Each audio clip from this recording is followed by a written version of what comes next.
Hello दोस्तों, मेरा नाम जयप्रकाश है। आप देख रहे हैं आपका अपना YouTube channel data as you bird.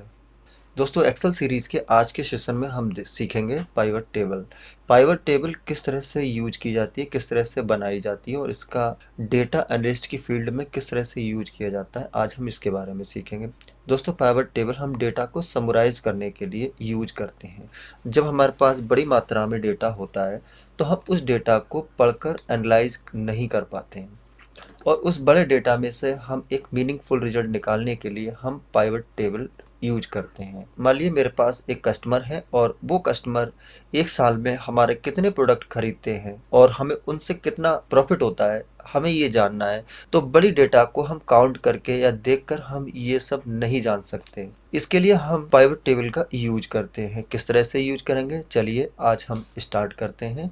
दोस्तों, मेरी एक आपसे हम्बल रिक्वेस्ट है, यदि आपने चैनल को सब्सक्राइब नहीं किया है तो चैनल को सब्सक्राइब कर लें और बेल आइकॉन का बटन जरूर दबाएं, जिससे कि कोई भी वीडियो हम जब अपलोड करें तो आपको उसका नोटिफिकेशन मिल जाए। तो चलिए स्टार्ट करते हैं पाइवट टेबल।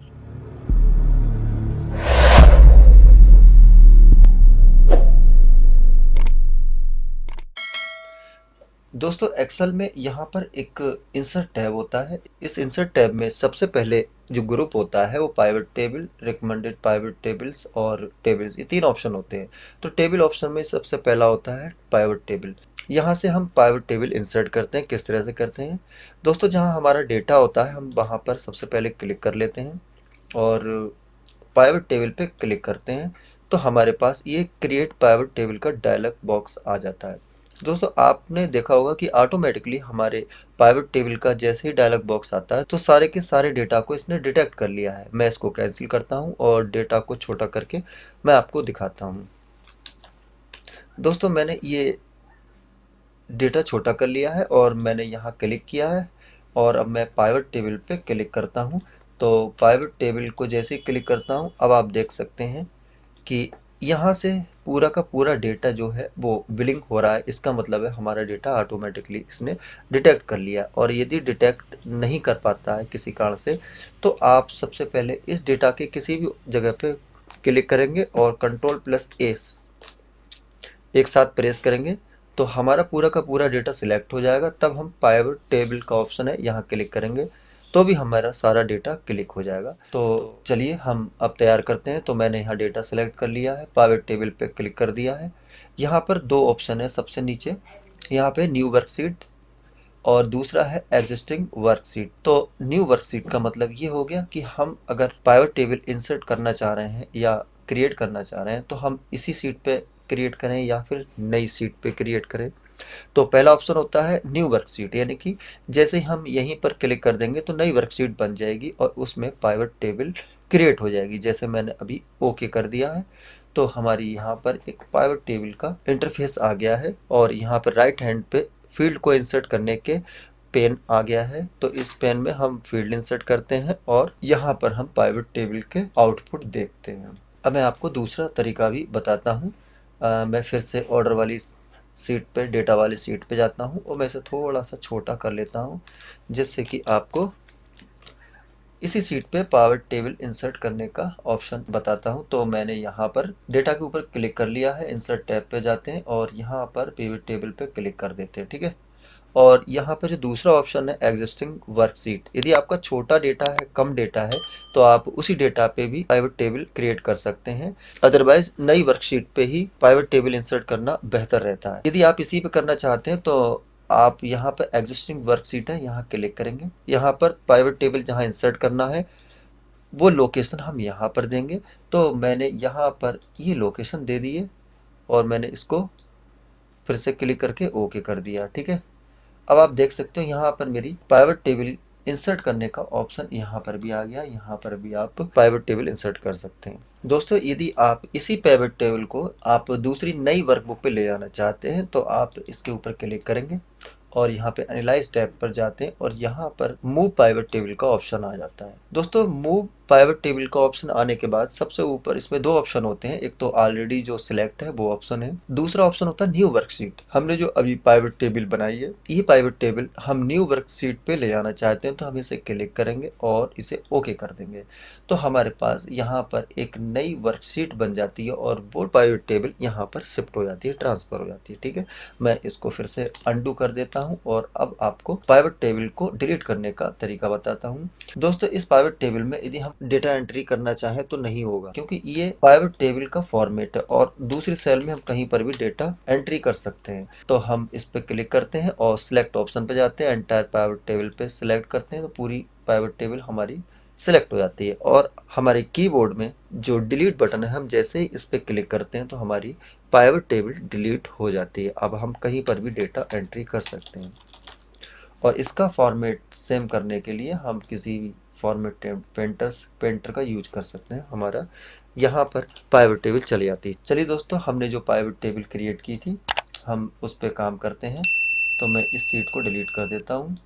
सीट 1 पे आ जाते हैं। सीट 1 पे हमने जो पाइवट टेबल इंसर्ट की थी, चलिए हम इसमें डेटा की एंट्री करते हैं, डेटा इंसर्ट करते हैं। दोस्तों, हमारे पास जो डेटा फील्ड है वो यहाँ पर इस पेन में यहाँ पर दिखाई दे रहे हैं। इन सारे डेटा से ही हमें पाइवट टेबल में डेटा एंटर करना है। ये नीचे यहाँ पर फिल्टर के ऑप्शन है, यहाँ कॉलम्स है, यहाँ रो और यहाँ पर वैल्यूज है। इनमें कौन सा डेटा कहाँ यूज करना है, किस तरह से यूज करना है, हम इसके बारे में सीखेंगे। हमारा ये डेटा है, तो हम इस डेटा में किस सेगमेंट में कितनी सेल हुई या कितना प्रॉफिट हुआ, हम इसकी एक पाइवट टेबल बनाते हैं। तो यहाँ पर हम क्लिक करते हैं। हम बाहर जब भी क्लिक करेंगे तो हमारी जो फील्ड ऑप्शन है वो हट जाती है और आप देख सकते हैं यहाँ पर एनालाइज टैब है और यहाँ पर फील्ड लिस्ट है।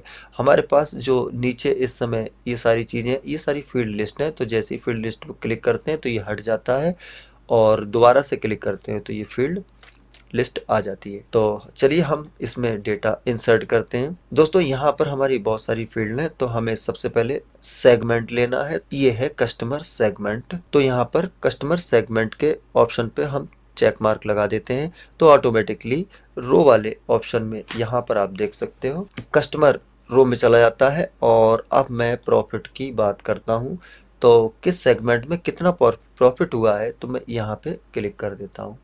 और यदि हम सेल भी लेना चाहते हैं तो सेल हम यहाँ पे ले लेते हैं। तो आप देख सकते हैं कि यहाँ पर वैल्यू लिखा हुआ है, जहाँ पर मेरा सम ऑफ प्रॉफिट और सम ऑफ सेल्स की फील्ड इंसर्ट हो गई है। तो यहाँ वैल्यू वाली जितनी भी फील्ड हमारे इस डेटा में होंगी वो ऑटोमेटिकली एक्सेल इसे वैल्यू के रूप में डिटेक्ट करता है और वैल्यू वाली फील्ड हमारी वैल्यूज में ही जाती है। दोस्तों, किस सेगमेंट में कितना प्रॉफिट हुआ और कितनी सेल्स हुई है, हम यहाँ पर इसमें देख सकते हैं और इसको एनालाइज भी कर सकते हैं। दोस्तों, चलिए अब हम इसमें एक और पाइवट टेबल इंसर्ट कर लेते हैं। नए सिरे से करने से बेहतर है आप इसको यहाँ पर कॉपी भी कर सकते हैं और यहाँ पर इसको पेस्ट भी कर लीजिए, तो यहाँ पर एक दूसरी बन जाती है। अब इसकी हम फील्ड्स को थोड़ा चेंज कर लेते हैं। यहाँ पे हम किस प्रोडक्ट कैटेगरी में कितनी सेल और कितना प्रॉफिट हुआ है, हम उसके बारे में एक नई पाइवट टेबल बना लेते हैं। तो यहाँ पर हमारी जो प्रोडक्ट कैटेगरी है यहाँ पर है, तो मैं कस्टमर सेगमेंट को हटा देता हूँ और प्रोडक्ट कैटेगरी को ले लेता हूँ। तो आप देख सकते हो यहाँ पर हमारा प्रोडक्ट कैटेगरी आ गया है। तो आप इसको चेंज भी कर सकते हो, यहाँ पर इसका नाम प्रोडक्ट कैटेगरी भी डाल सकते हो। और जो पहली वाली थी इसमें हम कस्टमर सेगमेंट भी डाल सकते हैं। तो मैंने यहाँ कस्टमर सेगमेंट डाल दिया। आप देख सकते हैं कि यहाँ पर ये कस्टमर सेगमेंट है, किस सेगमेंट में कितना प्रॉफिट हुआ है और कितनी सेल हुई है, आप यहाँ पर इसको देख सकते हैं। और इसी तरह से प्रोडक्ट कैटेगरी में भी हमने पाइवट टेबल बना ली है। दोस्तों, एक और हम पाइवट टेबल बनाते हैं और हम इसी पाइवट टेबल को कॉपी कर लेते हैं, यहाँ पेस्ट कर लेते हैं और यहाँ पे किस रीजन में ज़्यादा सेल हुई है और प्रॉफिट हुआ है, इस तरह का डेटा एनालाइज करने की हमें आवश्यकता होती है जब बड़ी कंपनियों में काम होता है, इसी पे काम करते हैं। तो यहाँ पर मैं रीजन ले लेता हूँ और रीजन मेरा यहाँ पर ये आ गया है। तो यहाँ इसका नाम मैं चेंज कर देता हूँ। ये मेरा सेंट्रल रीजन है, ईस्ट रीजन है, ये वेस्ट रीजन है।